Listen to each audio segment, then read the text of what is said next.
it's Christiana Simon. Today on Fashion Friday, I'm talking about my early inspirations, where I am now, and the gap I feel like is in between.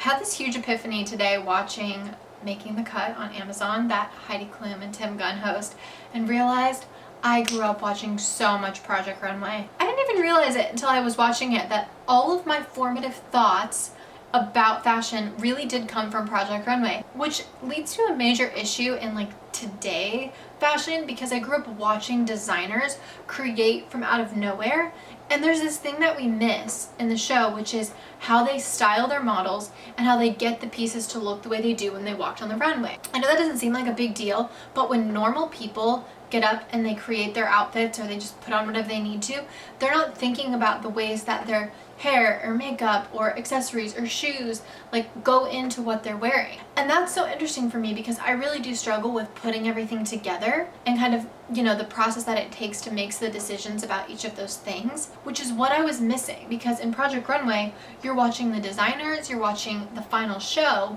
but you don't really get to see that in between. Just like if you were watching a video about somebody painting, you would see their idea, then you would watch maybe a time lapse of the canvas, then you would see the final product.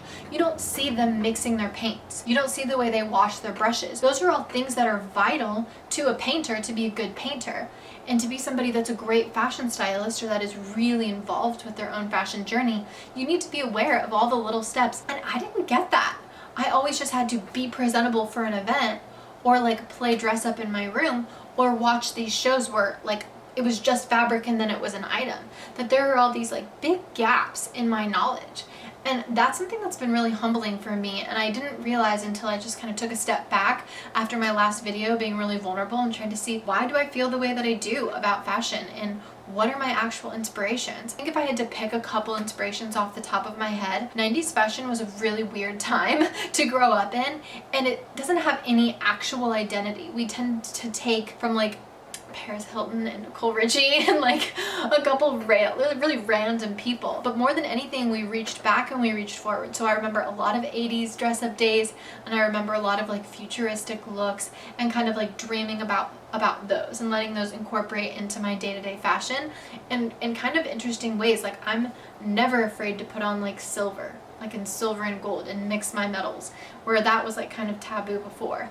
And wearing a lot of kitschy pink was kind of really in growing up. And so I have these really abstract things from my childhood that I'm why did I dress the way that I did? And how does that influence my now? I've been thinking a lot about I used to match my hair ties to my flip-flops. Now, Old Navy used to have flip-flops of every color that were 2 for $10 or something insane. And I used to specifically match whatever hair tie I had in my hair to the color of flip-flops I was wearing. And the worst part is I would pretend that I didn't mean to. People oh my god, your hair tie matches. And I'd be oh, that's so weird, I didn't even mean to do that. And I don't know why I did that, but I absolutely pretended I didn't mean to. So it's been funny just thinking about what actually inspires me. I think at the end of the day, it's streetwear. At my core, I love Japanese streetwear, New York City streetwear, the things that people just throw together and they aren't trying to be fashionable, and just the natural organic chemistry that is all these different fabrics and patterns coming together on somebody that just doesn't give about how they look and they're just going about their business. I'm so inspired by that. I love authenticity, and it's been really interesting working with my two stylists, Natalie and Abby, who have wildly different styles. Natalie is very vintage and fashion haute couture and just incorporating, mixed fabrics and creating new designs in whole. Whereas Abby loves the 90s and loves the 2000s and likes to bring that stuff that we grew up with that has no real identity and bring it forward and mesh it with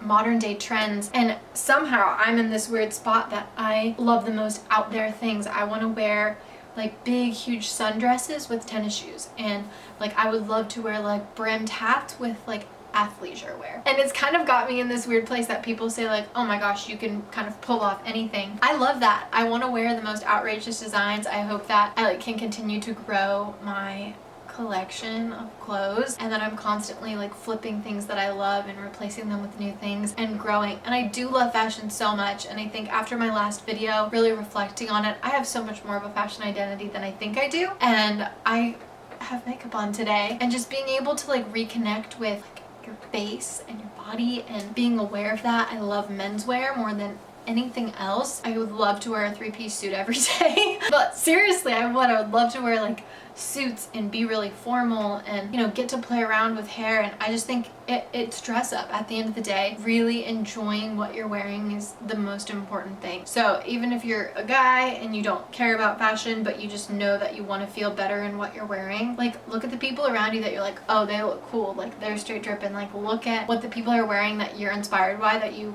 wish you could dress like that, and kind of take those things and incorporate them into your own wardrobe. If you only wear t-shirts, that's great. Buy some like really cool graphic tees. Like splurge a little bit and buy some like vintage shirts that like have things on them that mean a lot to you. There's so much room to grow within fashion, and I'm so looking forward to bringing this authenticity to Fridays and talking about fashion and modeling. Eventually I'll be sharing amazing behind the scenes footage of my modeling shoots and talking to photographers on here. So if you like fashion, if you care about me as a model and my journey within photography and fashion, Fridays are going to be the place that you can show up and be a part of that. And it'll always parallel over onto my Instagram as well. So thank you so much for watching. Please subscribe if you don't already. Share my page with your friends and comment if you have anything to say. And thank you so much.